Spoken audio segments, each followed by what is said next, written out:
Alhamdulillahirabbil alamin wassalatu wassalamu ala asrofil anbiya wal mursalin wa ala alihi washabbihi ajmain amma ba'du. Puji syukur kita ucapkan kehadirat Tuhan yang Maha Kuasa atas rahmat-Nya sehingga pada pagi hari ini kita bisa berkumpul bersama-sama di sini dalam acara spesial mengenang Profesor Tabrani Rab.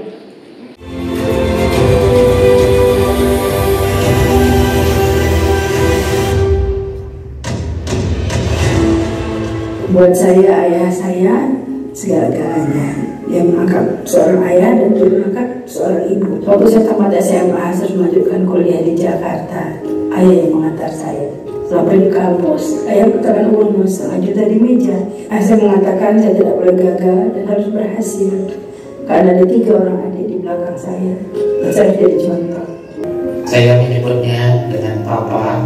Dia seorang yang keras, yang didik kami agar terus belajar dan belajar lagi. Suatu saat ketika saya di Medan, ada beberapa pelajaran yang saya tidak datang, dia langsung datang dari Pekanbaru dan berpesan dan main-main. Nah, harus seriusnya belajar. Dia berpesan gitu karena ilmu kita inilah yang akan menolong kita. Kami manggilnya Aki. Aki itu sosok yang sangat penting dan selalu hadir di setiap momen penting kehidupan. Aki selalu menyempatkan diri untuk hadir pada saat saya terima rapor, baik itu ketika SD hingga SMA. Aki nggak pernah memanjakan kami dengan harta, tapi Aki selalu memberikan kami hadiah ulang tahun berupa jalan-jalan ke toko buku. Kami bebas ngambil buku apa saja, Aki yang bayar. Buat Aki, pendidikan itu adalah kunci. Dalam menjadi terdidik, kita bisa membantu orang. Profesor Dr. Tabrani Rab adalah seorang pejuang untuk masyarakat Riau.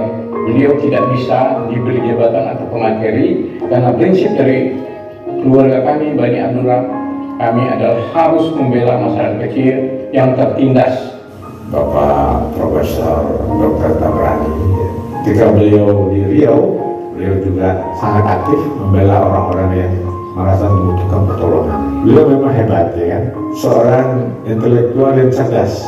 Beliau sangat menarik, pribadi sangat menarik. Beliau kritis terhadap semua hal, tetapi orangnya menyenangkan. Saya Mukhtar Ahmad dan mulai berkenalan dengan Profesor Tabrani sekitar tahun 74. Hampir tiap hari dia datang ke kampus, itu jumpa dengan saya. Dia suka membaca gitu ya, dan juga biasa menulis gitu ya. Profesor Tabrani hadir pada saat yang tepat sebagai seorang aktivis. Dia muncul dengan banyak sekali gagasan-gagasan istimewa. Sekarang Profesor Tabrani sudah belajar sendirian di laut lepas, tak ada tepi, tetapi apa yang dia ucapkan, apa yang dia tulis akan senantiasa kami kenal dan akan dikenal oleh masyarakat Riau. Bagi saya, Tabrani Rab adalah salah seorang tokoh Melayu yang sangat visioner, salah satu pancang lingkung dunia Melayu. Dia meletakkan dasar pemikiran bagaimana kalau dunia Melayu atau masyarakat itu ingin maju. Hal pertama yang harus ditangan secara bersama-sama adalah menjaga aspek kesehatan masyarakat. Masyarakat yang sehat bisa maju. Dan itu ditunjukkannya dengan segala sepak terjangnya sebagai seorang tokoh Melayu. Dia membangun rumah sakit dulu, dia membangun dunia pendidikan, dan kemudian mendukung dunia usaha dunia Melayu. Pak Tabrani ini sangat punya perhatian terhadap mahasiswa-mahasiswa Riau, dan akhirnya membuat yayasan Dana Mahasiswa Riau yang direstui oleh gubernur untuk memberi beasiswa kepada mahasiswa-mahasiswa Riau di seluruh Indonesia. Riau kan dalam rangka reformasi itu terlibat ingin menjadi Riau Merdeka. Pak Tabrani mensponsori. Ada protesan yang saya lihat daripada Pak Tabrani ini. Yang pertama adalah ada hal dalam rangka menyelesaikan masalah. Ada pikiran-pikiran yang positif, dan artinya optimis menyelesaikan sebuah masalah. Dan yang selanjutnya, beberapa ide-ide yang disampaikan dia itu kadang-kadang pada awalnya tidak masuk akal, tapi dalam perjalanan itu bisa terrealisasi. Pertanyaan saya waktu itu adalah, kenapa ini Senat ini dulu mengirimkan, sekarang sudah datang kok diributkan, nanti masih dibicarakan. kenapa kita laksanakan saja? Dan itu rupanya sampai dengan beliau. Jadi dia bilang kan, saya pikir awak ini bagaimana ya sebenarnya. Saya bilang saya ini sama dengan awak. Kalau awak fenomenal, saya gitu juga. Tapi yang kita ini kan adalah kebenaran. Dan bagi saya memang Pak Tabrani ini bukan sekedar sahabat, tapi dalam pandangan saya dia ini sang tokoh Melayu yang luar biasa. Saya mau catatan pertama saya ingin betul membagi share dengan teman-teman. Bagi saya Profesor Tabrani adalah salah satu pancang nibung dunia Melayu. Saya bilang tadi betul penting pancang nibung ini. Orang satu tokoh yang tegak tercacat tengah-tengah kesulitan hidup ini dapat jadi orang-orang di tempat berlindung, minta pertolong, tempat minta berunding, tempat apa. Nah saya rasakan betul Rempang nih Pak, Kasur Penganan Galang ini. Kita tak ada pancang nibung. Dulu kita punya Pak Tenas, punya Al-Har dan lain. Pancang nibung itu membuat kita menjadi sanggap. Nah, bagi saya Pak Tabrani ini salah satu pancang nibung dunia Melayu. Tak ada yang tolaknya, tak ada yang tidak iya, semuanya bisa semua. Nah, oleh saya ini satu tokoh yang sama hebat dengan Pak Tenas, sama hebat dengan Al-Har dan tokoh-tokoh yang lain yang kita dahulukan seranting, kita tinggikan kesatuan dan kita dengar semua apa yang dikatakan dia. Jadi bagi saya penting dicatat bahwa pancang nibung dunia Melayu tetap harus ada, dan makin banyak pancang nibung ini makin baik, makin banyak tempat berdiskusi, tempat kita minta nasihat pendapat. Dan juga pancang nibung kita yang baru ini, saya sebelah ini bilang katakan ini jenderal kursi roda memerintahkan gerakan Melayu sedunia menggerakkan semangat seperti itu.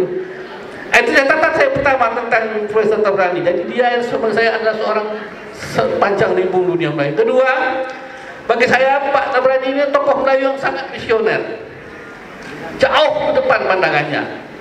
Dia meletakkan dasar pemikiran bahwa untuk membangun dunia Melayu yang setara, yang tangguh, sama seperti bangsa yang lain, harus ada tidak 3 hal penting. Tadi saya sampaikan pada testimoni saya. Yang pertama, sehatkan orang Melayu ini. Orang sehat ini yang bisa berjuang. Orang yang sehat ini bisa membangun, bisa mencapai cita-cita yang lebih hebat. Jadi karena itu dia memulai semangat kemelayuannya itu membangun itu dengan mendirikan rumah sakit dengan gaya seperti itu. Kemudian cerdaskan orang Melayu, beri kesempatan untuk dididik. Nah, dia bikin sekolah-sekolah. Dan kemudian dia dorong semangat ekonomi kerakyatan orang Melayu. 3 hal ini yang penting diletakkan sebagai dasar pemikiran untuk bagaimana membangun dunia Melayu ke depan. Dan ini sudah dilakukan dia. Dan ada sekarang, jejaknya ada sekarang kita lihat. Jadi dia bukan hanya ada dalam kertas kerjanya, bukan ada dalam tulisan, tapi ada dalam tindakan sehari-harinya. Ada rumah sakitnya, ada fakultasnya, ada sekolahnya, ada kelompok-kelompok usaha yang dia dukung. Perasaan, isi hati dan pikiran daripada Pak Rida berkaitan dengan Profesor Tabrani Rap. Tentu mungkin Bu Diana Tabrani, apa yang catatan-catatan yang ada pada Pak Rida Kalianti ini tentu akan menjadi buku kecil yang akan diserahkan kepada keluarga Tabrani Rap. Nanti mungkin akan disambung nanti oleh Bu Diana apakah betul yang saya katakan tadi. Terima kasih. Kita lanjutkan yang ketiga. Ini adalah yang setahu saya asalnya Agus ini adalah pengiring daripada Tabrani dengan formatnya yang berbeda. Dia ini adalah penggerak yang ada di Riau yang setahu saya. Saya pikir kita berikan waktu kepada Bu Aslani Agus untuk menyampaikan apa yang dirasakan terkait dengan Tabrani Rap. Dipersilakan. Hadirin yang berbahagia, saya tak menyebutnya satu persatu. Hari ini kita mengenang Profesor Tabrani Rap, mengenang seorang sahabat,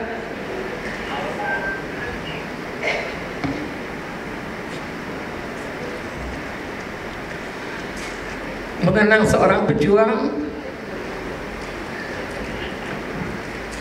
mengenang orang yang kadang-kadang kita sepakat dan seringkali juga kita tidak sepakat. Itu pertama sekali saya ketemu dia. Jadi saya heran, apa betul lah hebatnya dokter ini? Udahlah kecil, mungil gitu, kok disambut ramai. Tapi kata Pak Nahar Effendi, dia hebat karena itulah pertama orang Riau jadi dokter. Yang kedua, Saya mengenal Tabrani sebagai tokoh pada tahun 1996. Ketika itu Pak Mokhtar Ahmad ini calon rektor Undri menggantikan Profesor M. Dia Zainuddin. Undri itu terbelah antara pro dan kontra. Bahkan orang-orang Riau, guru besar di Undri pun banyak yang tak mendukung Pak Mokhtar. Itulah kita ini orang Melayu. Ada orang Melayu tak juga kita dukung. Penyakit orang Melayu itu begitu ya Pak Ali Yusri. Mudah-mudahan sekarang tidak lagi. Kalau ada memang saya datangi rumahnya. Lalu kami ada rapat malam itu. Saya masih ingat Pak Haidir ada dalam rapat itu di kantor Kadin. Waktu itu ada spanduk besar di Undri itu, spanduk provokatif menolak Profesor Dr. Mokhtar Ahmad sebagai rektor karena dia kader PKI. Saya masih ingat itu. Betul Pak ya? Di bawahnya ditulis HMI Bangko Riau. Jadi mengatasnamakan HMI. Nah, orang yang dekat dengan HMI itu adalah Tabrani. Pak Mokhtar, dia tidak dekat dengan HMI pada waktu itu karena dia kan 10 tahun ya Pak di Jepang. 10 tahun di Jepang tak sempat dia ber-HMI Ria itu. Lalu kami rapat malam itu, entah apa pula malapetaka saya diutus untuk bernegosiasi dengan Pak Tabrani. Awak tak kenal disuruh bernegosiasi, tapi karena kepercayaan saya mula-mula ada rasa gimana ya, tapi udahlah karena ini amanah saya laksanakan. Lalu saya pergi ketemu Pak Tabrani di rumah sakitnya. Saya bilang sederhana, awak nak dukung siapa Pak Tab? Pilihannya hanya dua, Mokhtar Ahmad atau yang satu lagi. Karena Mokhtar Ahmad itu orang Melayu, selayaknya awak dukung Mokhtar Ahmad bukan yang lain. Lalu dia menceritakanlah hal-hal yang dia tidak setuju dari Pak Mokhtar. Saya ambillah 2 lembar kertas, tulislah di sini apa yang Anda tidak setuju. Dia nulis, tak cukup ternyata 2 lembar, tambah 1 lembar lagi, jadi 3 lembar. Banyak nih Pak, iya banyak katanya. Terus ini saya sampaikan ke Pak Mokhtar, nanti dia akan menjawab. Kalau dia jawab, Anda harus dukung dia. Saya pergi, lalu Pak Mokhtar saya minta menjawab. Pak Mokhtar menjawab, saya bawa lagi ke dia. Ini udah jawab Pak Mokhtar. Terus dia lihat jawabannya. Terus sekarang saya mau apa? Saya mau apa dukung Mokhtar? Anda uruslah HMI. Betul enggak tuh HMI yang pasang spanduk? 2 hari kemudian dia bilang tidak ada HMI yang pasang spanduk itu. HMI semuanya sedang pergi KKN. Lalu berarti spanduk boleh kita turunkan. Diturunkan. Itulah ada persinggungan saya dengan Tabrani pada awal. Jadi untuk memperjuangkan Pak Mokhtar, saya yang tak kenal betul dengan Tabrani itulah bernegosiasi dengan dia, dan alhamdulillah dia pada akhirnya dukung jadi rektor kemudian untuk 2 periode. Kasih tepuk tangan dong sama Pak Mokhtar. Pak Mokhtar ini dengan Tabrani ini katakan akur tapi lebih banyak tak akurnya menurut saya. Sehingga ketika Pak Mokhtar diminta menjadi penasehat di Yayasan Rumah Sakit Tabrani, Pak Mokhtar bilang, saya mau jadi penasehat, tapi buatlah ring tinju dulu di situ. Jadi kalau tidak selesai diskusi, kita selesaikan di ring tinju gitu. Ternyata ring tinju itu tak jadi, dan Pak Mokhtar pun tak pernah jadi penasehat di Yayasan Tabrani itu. Orang Riau yang ada di Jakarta yang terkait dengan masalah politik, yang terakhir sebagai Ketua Umum Asosiasi Ilmu Politik Indonesia (AIPI), kita berikan waktu ya, rekan kami Alfitra Salam dengan demikian akan mengungkapkan berkaitan dengan berbagai bidang ya pendapat terhadap Profesor Tabrani Rab. Kami persilakan. Ya, Bismillahirrahmanirrahim. Assalamualaikum warahmatullahi wabarakatuh. Terima kasih Bang Fahri. Saya menganggap Prof. Tabrani sebagai abang, sebagai kakak, dan saya zonanya tuh zona anak muda. Saya tuh gaya berkelakar, kadang-kadang juga sedang gurau, ya kan? Ya kalau saya menyebut dua kata tentang Prof. Tabrani, Profesor Tabrani itu adalah asik dan keren bagi saya. Hampir saya kalau sampai di Jakarta, sampai di Pekanbaru dari Jakarta, pasti saya mampir ke rumah Prof. Tabrani. Saya sebenarnya berkenalan dengan Prof. Tabrani itu ketika terjadi pengembangan Barelang ya Kak Zlani ya. Pengembangan Barelang saya sudah selalu diskusi dengan Prof. Tabrani.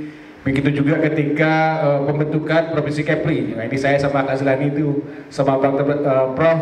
Salah satu yang menentangnya mengenai isu bom juga ya. Dituduhnya saya ngebom di Kepri.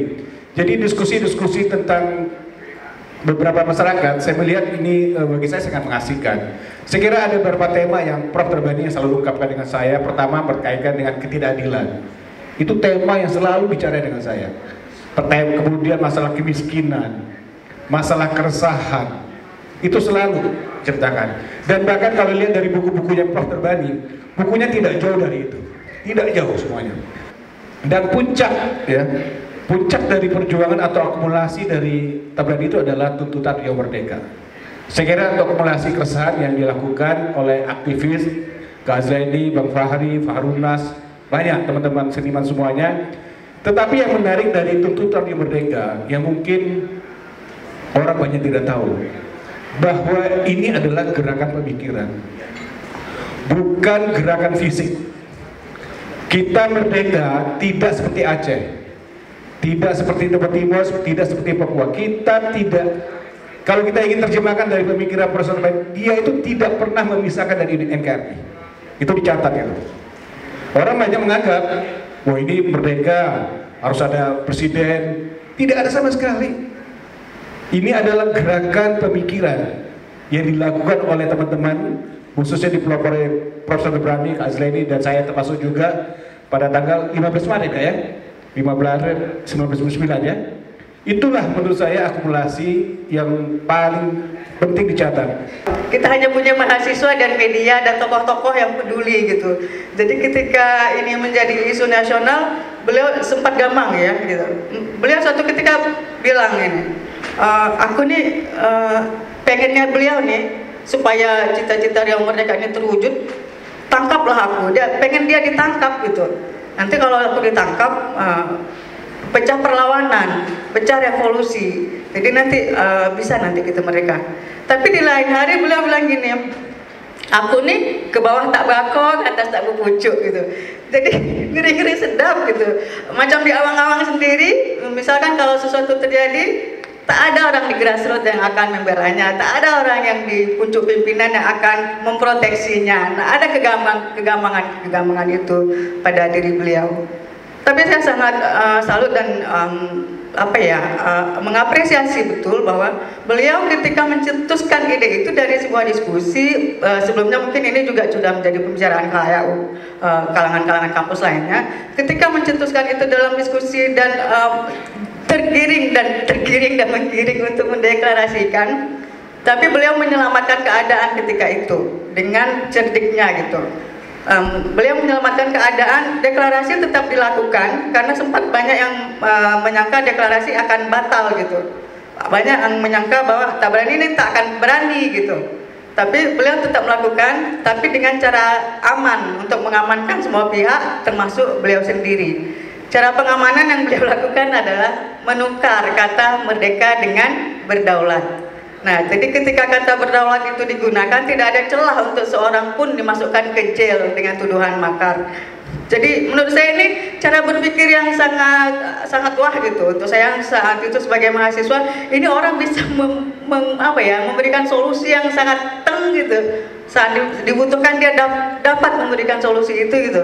Dan beliau juga bertanggung jawab sekali atas apa yang sudah beliau cetuskan, sudah deklarasikan. Beliau ingin menjadi isu Riau Merdeka tidak sekedar hanya isu kalangan kampus semata seperti dibilang Bang Fitra Salam tadi. Jadi beliau ingin mengesankan kepada pusat, ini kan sebagai alat perlawanan ya atas kezaliman pusat.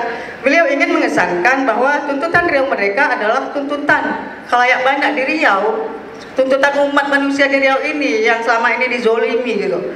Jadi beliau mulai saat itu berupaya agar masyarakat itu paham bahwa Riau ini butuh merdeka. Riau itu perlu merdeka dan mendukung gagasannya gitu. Jadi ini harus diinternalisasikan dalam sebuah pemikiran bersama, dan akhirnya saya tidak tahu bagaimana prosesnya isu Riau mereka bisa menang dalam opsi ketika dilakukan Kongres Rakyat Riau. Perjalanan sebelum kongres ini yang saya sangat merespek sama beliau. Sebelum kongres beliau bagi saya mati-matian mengejar seminar-seminar, diskusi, forum-forum, digunakan beliau untuk menyampaikan ide dan gagasan beliau supaya nanti pada saatnya ide ini tidak tertolak gitu. Jadi bagaimana beliau meyakinkan khalayak ramai menguasai forum-forum seminar, itu membuat saya sangat bangga mempunyai seorang tokoh ya di Riau sebesar beliau gitu. Saya tidak banyak mendapatkan seperti pencerahan tentang agama Islam dari beliau. Beliau seorang menunjukkan dirinya orang yang cinta Melayu dan Riau, sangat-sangat cinta Melayu dan Riau. Tapi ketika saya sedikit mempelajari Islam lebih-lebih ketika di sini, saya melihat apa yang beliau lakukan ini adalah apa yang dituntun dalam Islam gitu. Jadi ada hadis saya ketemu yang bisa mendeskripsikan apa yang beliau lakukan selama ini, walaupun beliau tidak menyebutkan ayat, hadis atau apa dalam setiap pertemuan gitu. Jadi ada hadis saya ketemu itu, afdalul jihadi kalimatu adlin inda sultani jair. Hadis riwayat Abu Daud, Tirmizi dan Ibnu Majah. Jadi jihad terbaik itu adalah menyatakan kebenaran di depan pemimpin yang zalim. Nah, itu yang beliau lakukan baik secara lisan maupun tulisan. Nah, sebagai seorang yang mengagumi beliau dan mencintai beliau, saya sangat berharap beliau ditempatkan Allah di tempat terbaik di surga, karena karyanya tidak akan pernah mati. Beliau meninggalkan kita semua, tapi karya-karya besarnya, kerja kerasnya sampai hari ini dan ke depan menurut saya masih akan kita nikmati oleh kita dan generasi-generasi setelah kita. Value semua karya seperti buku, rumah sakit, perguruan tinggi, terlalu banyak hal yang harus kita deskripsikan kalau untuk untuk mengidentifikasi beliau ini sebesar apa kontribusinya terhadap Riau gitu ya. Tapi di atas semua itu saya adalah seorang yang sangat mencintai dan mengagumi beliau dan berharap Allah memberikan balasan terbaik atas segala hal yang hal-hal baik yang beliau lakukan untuk Riau tercinta. Selanjutnya adalah semua kita menanti narasumber yang ke-6, Diana Tabrani. Setelah mendengar 5 narasumber, ya kemudian juga ada pikirannya, saya pikir itu yang akan disampaikannya pada siang hari ini. Sudah mendengar semua dari guru, dari sahabat-sahabat ayah. Saya menyampaikan bagaimana ayah saya di dalam keluarganya. Mungkin ini agak berbeda dengan yang lain. Pak Tabrani dilahirkan di Bagan Siapi-api 30 September tahun 41. Beliau SD di Bagan, SMP sempat di Bengkalis, masuk SMA 1, ini beliau Pekanbaru, kuliah di Unpad, 2 waktu itu dia kuliah, sempat di Unpad dan di ITB. Sampai ayahnya bilang, pilih salah satu nak, akhirnya dia memilih kedokteran. 2 tahun lalu kami mencoba, karena dari teman-temannya yang putus kontak itu dengan kawan-kawan kuliahnya. Bagaimana kondisi papa waktu kuliah di Unpad, kami tanya. Jadi kami kumpulkanlah, ada kurang lebih 25 profesor yang jadi guru besar di Unpad untuk bercerita tentang papa. Ternyata papa ini papa itu angkatan 60 masuk kedokteran Unpad, angkatan kedua di kedokteran. Nah, teman-temannya cerita saat kami makan bakso somai, Tabrani ini sudah bercerita tentang politik. Jadi kalau dia datang ke rumah kawannya belajar bersama, dia tak pernah mau bercerita dengan kawan seumurnya. Dia cari ayah dari kawan-kawannya bercerita tentang Panji Masyarakat. Waktu itu ada majalah itu, ya, dan dia cerita bagaimana pandangan bapak tentang politik di Indonesia. Bagaimana, jadi kata kawannya nggak nyambung sama Tabrani, beda, kalau ada beda frekuensi. Nah, satu kali tahun 65 masuklah PKI ke Bandung. Jadi bapak ini mengumpulkan kawan-kawannya, dia berdiri di atas meja. Nanti kalau ada gerakan yang datang, kamu bilang, kamu HMI, kamu semua organisasi Islam. Dia nggak ada ruang di sini untuk yang bukan organisasi Islam. Dan kami ikut aja, kata kawannya. Dia jadi paling kecil tapi memimpin kami dan kami ikut aja. Nah, tahun 65 akhirnya ayah menikah dengan ibu saya, perempuan Manado, di Bandung. Tahun 66 saya lahir. Saya dikasih nama sama ayah, Diana Hemi Vivanti. Waktu itu ayah menjadi ketua HMI di Bandung.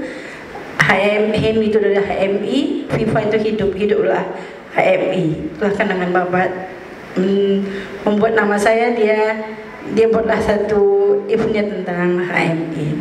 Tahun 68 ayah pindah ke Pekanbaru, sudah tamat.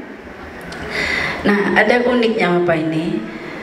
Kalau dia praktek sore hari, malamnya dia akan keliling Pekanbaru dengan Vespa buruknya, karena waktu baru ada Vespa. Waktu sekolah, waktu praktek awal, papa malah pakai sepeda Unto. Nah, itu dia suka cerita. Dia keliling ke rumah orang-orang tua, mulai jam 10-11 malam sampai jam 2, dan tidak diambil bayaran. Makanya dia disayang sama orang tua, karena itulah pengabdiannya dia. Sampailah akhirnya dia mengambil spesialis di paru-paru di UI dan balik lagi ke Pekanbaru. Nah, bagaimana Bapak di keluarganya? Ayah kami ini setiap momen-momen anak-anaknya ulang tahun, dia pasti hadir. Dari saya, Susi, Irma, Ivan, dia punya catatan sendiri. Sesibuk-sibuknya apapun, dia akan terbang. Kami itu di Bandung, ada Susi di Medan, ada Irma di Medan, Ivan ikut papa di Pekanbaru. Dan dia kasih kejutan, pagi-pagi dia sudah datang, selamat ulang tahun. Nah, dan ini terus berlangsung selama dia masih sehat. Dan ayahnya selalu bilang, ibunya selalu bilang, engkau ini laki-laki tapi hati kau perempuan, nak. Saking lembutnya. Dan setiap kami memerlukan ayah, dia pasti hadir. Saat saya melahirkan anak saya pertama, biasanya ibu-ibu yang hadir. Dia datang ke Jakarta, tidur di bawah. Pagi-pagi datang ke klinik servis menyapu. Kata papa, nggak tahu klinik servis itu, aku ini profesor. Saya ketawa aja. Satu kali saya harus ujian negara di Palembang. Saya bingung, ada umur 2 tahun, saya mau titip kemana? Nenek saya sudah tua. Kami kan ibu saya kan sudah punya keluarga yang lain. Pagi-pagi dia datang, dia jemput cucunya, dia bawa terbang ke Pekanbaru. Akhirnya saya bisa ujian di Palembang. Begitu juga dengan adik saya yang lain. Saat kami memerlukan, dia selalu hadir. Dan itulah yang kenangan itu sampai sekarang.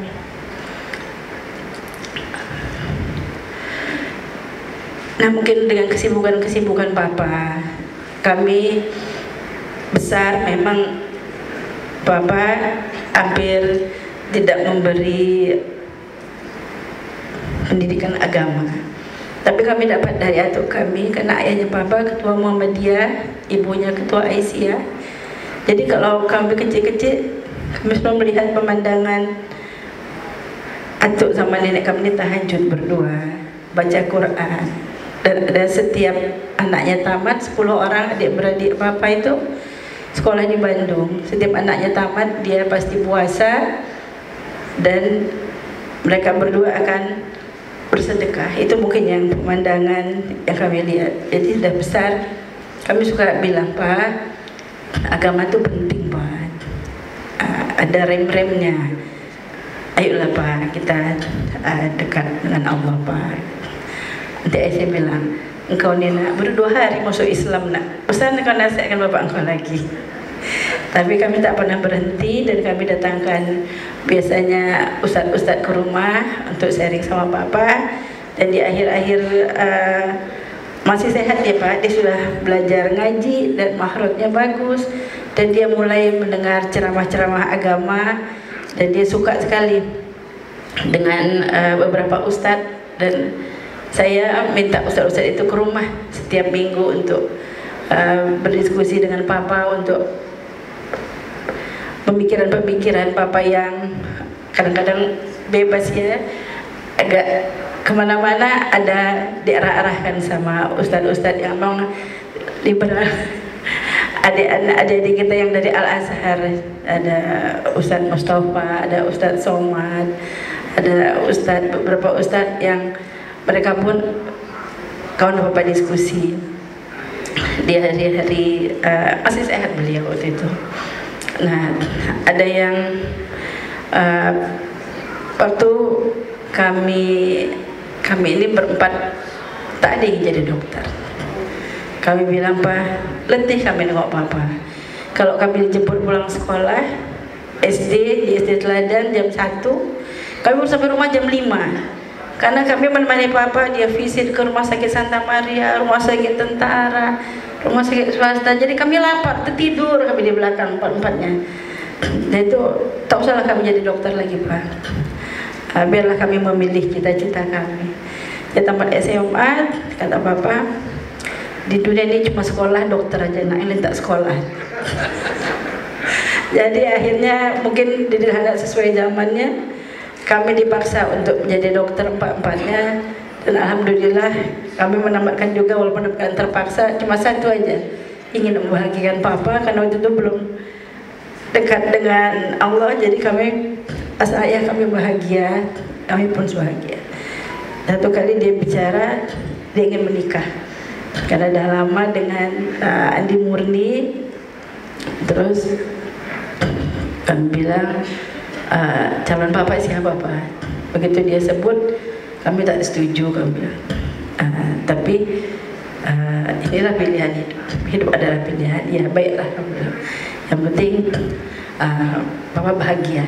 Jadi setiap dia mau mengambil menikah, dia akan nyampaikan dengan kami anak-anaknya. Walaupun setuju tak setuju, yang penting sudah dikasih tahu. Ya baik. Akhirnya kami pindah ke Bandung, saya, Susi, pindah ke Bandung untuk melanjutkan sekolah. Papa tinggal di Jakarta.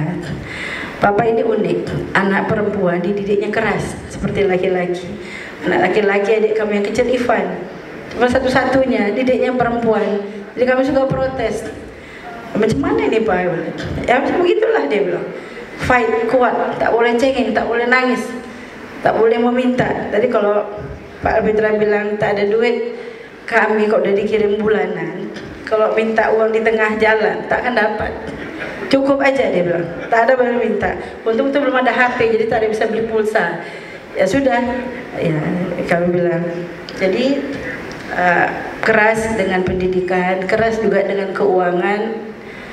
Kadang-kadang kami lihat anak-anak pejabat di Pekanbaru sekolah di Jakarta pakai mobil, di Medan juga Susi bilang pakai mobil. Kami tetap mengejar Metro Mini sama bus patas 17. Tapi lama-lama sih oh itulah pelajaran berharga.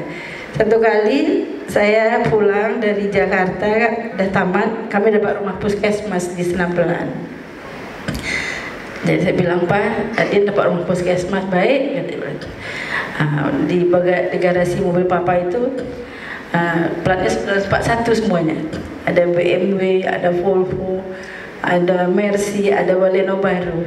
Jadi saya pikir dia baru beli Baleno, pastilah untuk saya, untuk adik-adik. Pak, kami besok pindah Pak. Iya, jadi permisi mau kasih tahu, mobil yang boleh dibawa yang mana? Berdiri dia. Apa ya? Mobil dia tak akan pernah ada. Kalau kau mau nak berjuang, berusaha, kuat, keras, karena Papa begitu. Saya ambil tangan anak saya berbalik, menangis saya. Saya anak perempuan, saya bilang, kok tega ayah saya, tak sayang ayah saya sama saya. Susi pun begitu juga, tak dikasih apa-apa. Akhirnya saya bilang, mungkin inilah memang Bapak ini lebih sayang sama istrinya daripada sama anak-anaknya. Saya bilang sama adik-adik. Tapi 10 tahun kemudian baru saya berpikir, kalau sempat dia kasih saya mobil sama rumah, tak jadi kami. Pastilah kami tetap tangan kami di bawah saja meminta pertolongan Papa. Akhirnya kami sampaikan dengan Papa, itu pelajaran. Tangan di atas lebih mulia dari tangan di bawah. Kalau dengan ilmu, Bapak ini kalau marah manggil kami, nanti dia bicara Anda. Kalau udah dipanggil Papa, menggigil untuk kami semuanya. Pasti ada salah nih, pasti ada salah nih. Nah, kalau dia sudah bicara Anda, kalau kami mau ketemu Bapak, biasanya mak-mak tuh suka didatangin anaknya. Kami tak bisa datang ke rumah Papa, harus telepon dulu, buat janji, privacy katanya. Oh iya, katanya. Orang lain tidak, Pak. Orang itu orang kampung. Ya, jadi kenangan-kenangan ini membuat kami nilai yang dia ajarkan sama kami, nilai. Apapun yang keluar dari mulutnya, dia mendidik kami. Dan dia bilang, nah, aku cuma membekalkan satu aja. Jangan bicara warisan, jangan bicara apa. Apapun yang Bapak tinggalkan, buatlah untuk masyarakat, rumah sakit, sekolah, panti asuhan, rumah jompo, tapi bukan untuk rumah pribadi. Rumah pribadi kalian cari masing-masing. Aku tak akan pernah memberi kalian rumah atau mobil. Jadi selalu kata-katanya, kalau kau bekal anakmu dengan ilmu, ia jadi raja. Kalau kau bekal anakmu dengan harta, ia jadi hamba saya. Terima kasih. Wassalamualaikum warahmatullahi wabarakatuh. Demikian, Diana Tabrani sudah menyampaikan beragam kisah dalam kehidupan, sedih, kemudian dongkol dan sebagainya. Namun pada saat setelah berkeluarga dan sebagainya, barulah dirasakan nikmatnya hikmah dari apa yang dilakukan oleh papanya, Tabrani Rap. Dari sekian banyak yang disampaikan dari dalam narasumber, mungkin ada beberapa kata kunci yang bisa saya sampaikan. Yang pertama adalah Tabrani Rap adalah unik, keren, asik, keras, fenomenal, kemudian kritis. Itu mungkin beberapa hal yang saya sampaikan. Tapi satu hal lagi yang disampaikan oleh Diana Tabrani, yaitu adalah wajah Tabrani Rap adalah pria, tapi hatinya adalah perempuan. Saya pikir ini menarik, ya, saya pikir menarik dari tingkah lakunya yang ada, ya. Ini kesimpulan yang bisa kita tangkap. Satu hal catatannya adalah ini tidak pernah saya lakukan, yaitulah setiap anaknya berulang tahun dia tetap mengucapkan hadir di hadapan anak, termasuk juga cucu. Saya tidak pernah lakukan itu. Saya pikir ini patut juga kita berikan contoh. Demikian, masih ada waktu 20 menit lagi. Kita berikan waktu kepada 3 orang untuk menyampaikan sesuatu berkaitan dengan almarhum Tabrani Rap. Oleh Profesor Abidra, itu kenangan kami di Kuala Lumpur, di Selangor sama Addis Abeba. Jadi berempat kami berkeliling menyusuri Kuala Lumpur, banyak kisah lah. Dan apa yang diingat dari itu, kalau mau makan, itu bilang, Nas, pergi minum dulu. Nah, kalau kita pergi minum dulu, jadi dan itu sudah menjadi itu dari dompet tak bawa, ya itu udah biasa lah.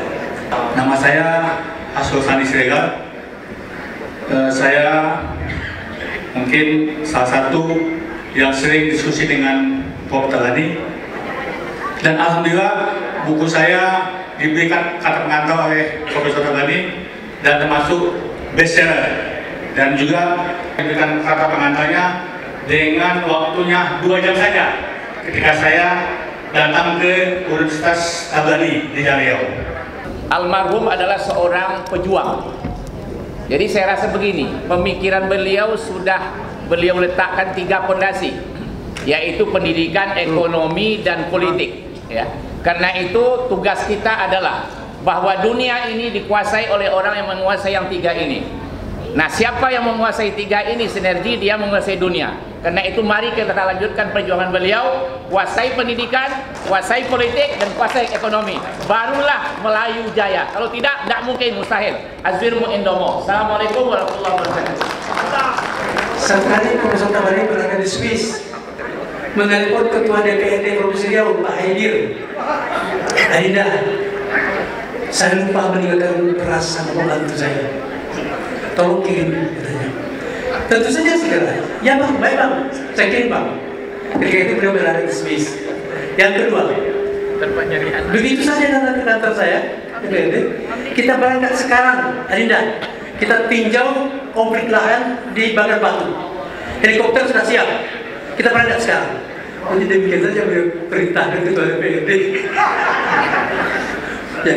Yang ketiga, beliau memberikan beasiswa kepada salah seorang mahasiswa Sakai, Muhammad Agar, ke Jerman, dan sampai sekarang masih berkomunikasi sama saya. Agar. Yang keempat, beliau memberikan kata pengantar kepada buku saya. Dan ada yang ingin kita renungkan ke depan, ada opini silent lingkaran kesunyian Riau Merdeka itu menjadi opini dalam lingkaran kesunyian kita. Saya kira ini perlu kita ini. Di samping itu juga kita perlu mendorong munculnya, lahirnya Tabrani baru, orang-orang yang seperti ini. Terima kasih. Assalamualaikum warahmatullahi wabarakatuh. Saya jujur sebagai perempuan, saya juga menginspirasi apa yang telah diperjuangkan oleh Pak Profesor Tabrani, dan saya pun ikut salah satu perempuan yang memperjuangkan Kabupaten Kepulauan Meranti untuk menjadi sebuah kabupaten. Mungkin kalau sahabatnya sudah tahu itu. Dan itulah yang rasanya harus kita sama-sama perjuangkan lagi. Riau ini ke depan punya martabat, punya kehormatan, dan punya kewibawaan di seluruh Riau dan khususnya Indonesia. Dulu di Jakarta bersama Ongah Katak 36 tahun. Saya salah satunya. Karena wilayah 145 kami berkumpul. Beliaulah yang membawa saya pulang ke Riau ini ketika itu perjuangan Riau Merdeka. Dan Rusli Effendi duduk sebagai sekretaris 1, sekretaris 2. Ketika itu saya hanya bidan Pak, seorang bidan di Rumah Sakit Dewan Gereja Indonesia Cikini. Setelah itu dengan motivasi beliau saya lanjut sekolah hingga sampai S3. Untuk beliau, artinya beliau membawa saya pulang tanpa memandang titel saya apa, tapi melihat potensi seseorang. Dia bilang kepada saya, kamu mampu bicara, kamu jangan mengalami laut di Jakarta. Kita berjuang Riau kita. Ketika tahun 88, saya bertugas di Jakarta sebagai wartawan politik. Nah, waktu itu kami di Kompas itu biasa rapat. Siapa untuk diwawancara siapa dan saya disuruh mewawancara sekian tokoh untuk bagaimana Indonesia, demokrasi Indonesia. Di luar rapat, saya ambil nama Dr. Tabrani. Nah, kemudian disuruh, kamu kok nama ini dibicarakan dia dengan tokoh-tokoh di Indonesia waktu itu. Kemudian saya perlu foto. Saya bilang, Tabrani mana fotonya? Akhirnya, tak waktu itu zaman kan masih beholak sekali ya, teknologi sangat aneh. Foto akhirnya Diana yang antarkan ke kantor Kompas, kalau dia masih ingat. Tapi waktu itu, heboh lah di Jakarta, Pak Taufik datang antar foto, tapi dia tidak tahu. Tapi oke. Nah waktu itu dimuat, dan saya dimarahi kenapa saya mewawancari orang yang tidak dimasuk dalam rapat. Tapi kemudian dipuji. Dipuji. Mana Tabrani bagus pikirannya. Sebab waktu itu saya kata Tabrani, bagaimana waktu itu kan orang kan anti demokrasi. Tahun 88 ya, 68 anti demokrasi. Artinya demokrasi adalah apa yang diatur oleh Orde Baru. Tapi Tabrani mengatakan, bagaimana kita mengatakan kita tidak bisa demokrasi sementara kita belum mulainya. Kita punya pengalaman untuk itu. Dan alhamdulillah dia kemudian akhirnya menjadi narasumber di Kompas sehingga dia bisa dikenal secara nasional. Itu yang hendak saya katakan. Terima kasih. Assalamualaikum warahmatullahi wabarakatuh.